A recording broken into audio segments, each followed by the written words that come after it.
Box ऑफिसवर कोटींची कमाई करणाऱ्या लय भारी या ॲक्शन सिनेमानंतर लवकरच वृंदावन हा आणखी एक ॲक्शनपट तुमचे मनोरंजन करण्यास सज्ज होत आहे. वृंदावन सिनेमाचा क्लायमॅक्स काही दिवसांपूर्वी शूट करण्यात आला.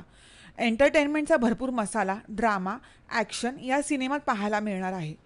पनवेलजवळच्या आयुष रिसॉर्टमध्ये या सिनेमाचं चित्रीकरण करण्यात आलं.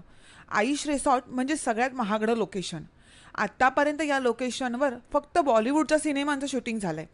हा सिनेमा प्रेक्षकांसाठी कंप्लीट एंटरटेनमेंट पॅकेज असणार असून सिनेमातल्या 2 गाण्यांचं शूटिंग पुढच्या महिन्यात पूर्ण होईल.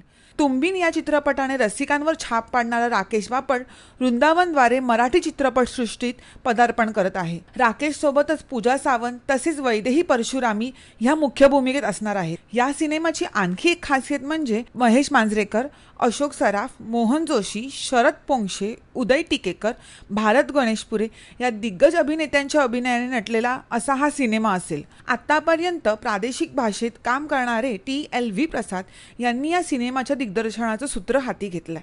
त्यांनी बंगाली आणि दाक्षिणात्य चित्रपटांचे दिग्दर्शन केले असून मराठी भाषेत काम करण्याचा त्यांचा हा पहिलाच अनुभव आहे. रिअलिस्टिक फिल्म कंपनी या बॅनरखाली या सिनेमाची निर्मिती होणार असून राजप्रेमी, संदीप शर्मा, सुनील खानपूर हे सिनेमाचे निर्माते आहेत.